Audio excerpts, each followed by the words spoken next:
teen month, in between doing a bit of other interviews here and there. But one of the things that I thought we should talk about is our teens afternoons, or our teens level of productivity.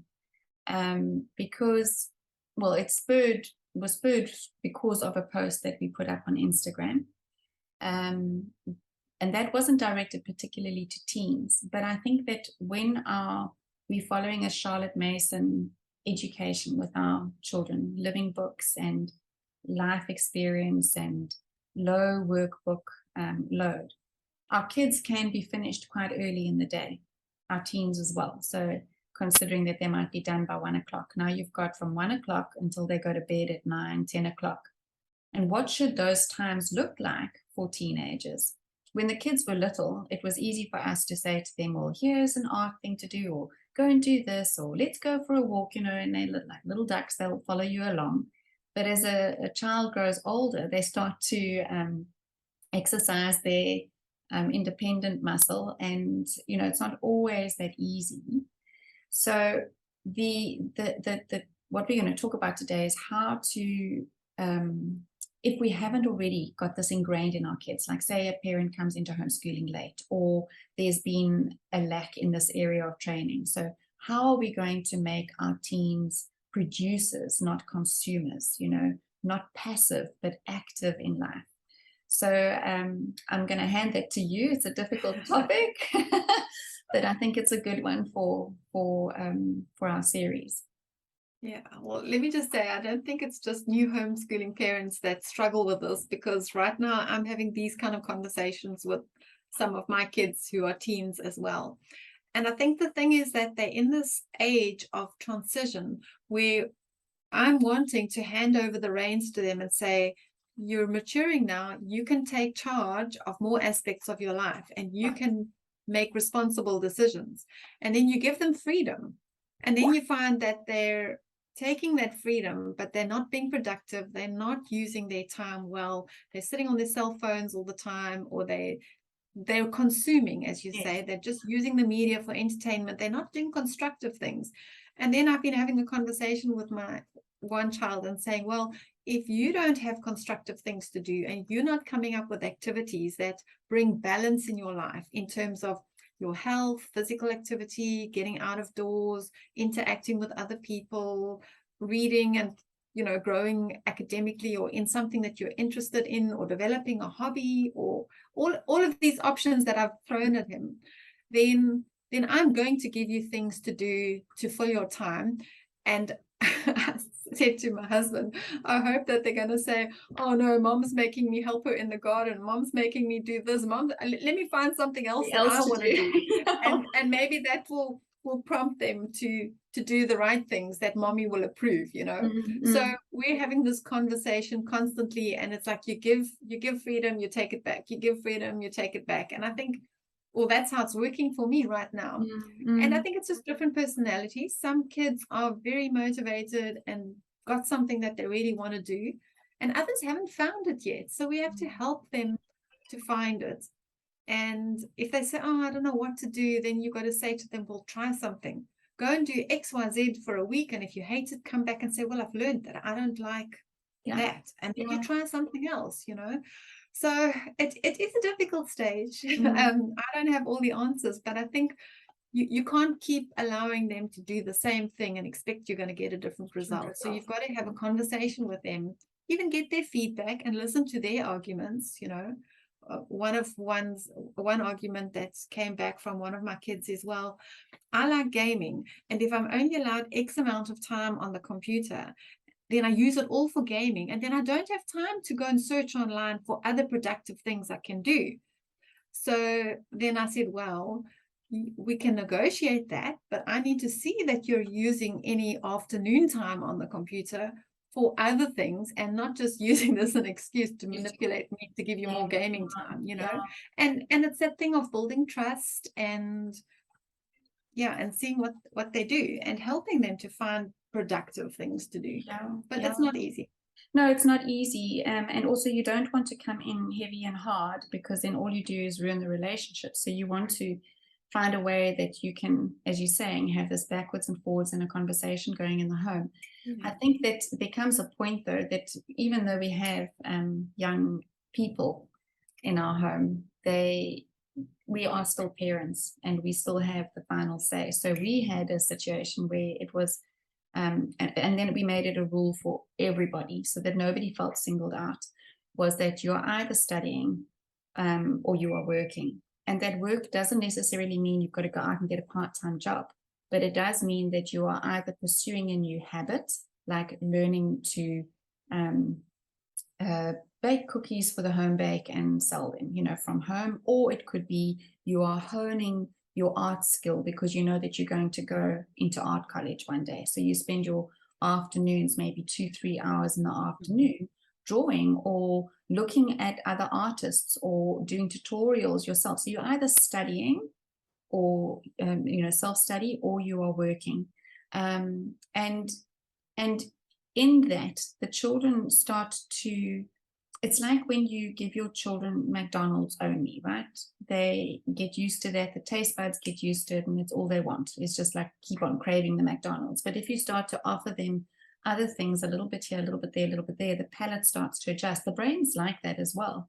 So I think that because our brains are designed to be producers, to be creative, that if we can just nudge our children in that direction, eventually it becomes a self-feeding system. The more knowledge they get, the better they get at something, then they want to pursue it more. So I have a few, when the kids were little, I had a big list because there were so many more things that they would be happy to do, chase butterflies and pick flowers and press them, those sorts of lovely things. Yeah. Like the 1,000 hours outdoor idea. Yes, yes. That website has a lot of that kind of thing on it. Yes, for little kids. They can just get off the screens and go and do those things for little kids. And that then, kind of sets them up for later on. But not everybody follows through because technology, the discussion's not really about technology, but technology is what it is. It's a monster that if you don't keep it in its box, it will take over your life, right? Even for moms, I mean, we've got to watch it as well.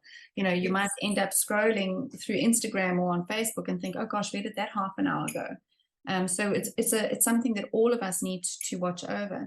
But if we have other options, and I like what you said, that if there's an allocated time for tech and for gaming, then what are they doing with the rest of the time? Give them things like we had our children cook meals for us so that, each child had a repertoire of food that they could prepare when they left home. And that started with, you've got a Monday and a Wednesday night, and somebody else got a Tuesday and a Thursday, and they had that. So I know that you've got quite a good list of 10 things that teens can do to keep themselves busy. Do you want to share some of those ideas?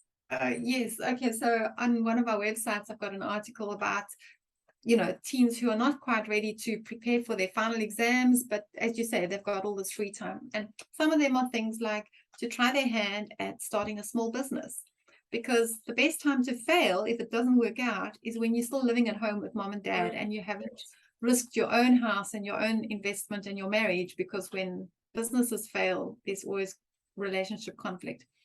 So, or to get them just to volunteer at some other business or an organization or a charity, because they learn valuable experience there about how organizations run, people skills, those kind of things. Get them to coach younger kids. That's something they're good at. I mean, one of my kids coached gymnastics when she was 16, and she started her own little class for homeschool kids. It could be a music instrument, or it could be Lego robotics, or whatever your kids have been interested in. They could start a group and pass that love of that thing to somebody else.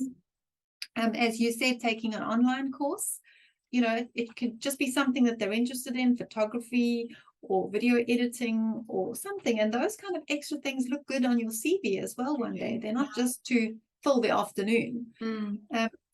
Another tip that I read, which I thought is really good, is to get them to read 10 good books on a particular topic. So it might be on running a small business, or it might be, 10 books on, I don't know, can't think of something now, managing relationships or healthy eating, or, bodybuilding, or whatever it is that a kid might be interested in. Because the idea that I read when I originally read that idea was that it was actually aimed at adults, but they were saying that if you've read 10 books on a topic, you're more of an expert than somebody else, and you could put up a blog and start sharing that information. And even a blog or a website can become an income generating thing if you get enough views and people want to advertise, whatever. Same with a YouTube channel.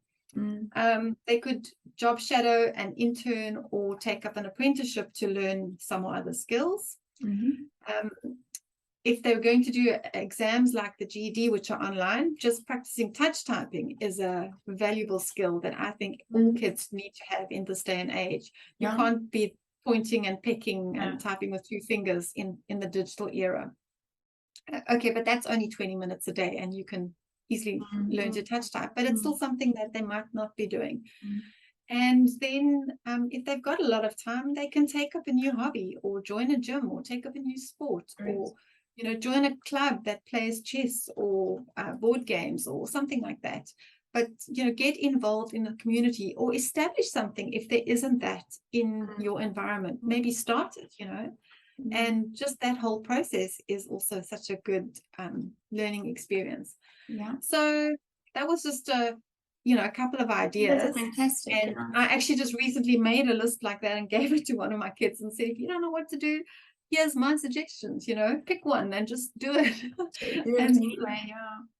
And I think the afternoon, while we also want time to regroup and follow our own interests, and if we work, we do want that time as well. But if you've got a child that is really struggling with so much downtime, and it's drawing them to things that are not acceptable to you, one of the things to do is to start a household project, you or your husband, and to pull them into your space. Sometimes with these big bodies that are like a bit resistant, you want to just like, oh, okay, whatever, do your thing. But that's not what we mean to do as parents. Pull them in instead and build that relationship and say, well, we actually need to start growing our own food, or there's this room that we need to paint, or we've got to replace the gutters. Find a household project and do it together. And in that, that quality time that you build together becomes a vehicle for you to build a relationship again and get to them to a place where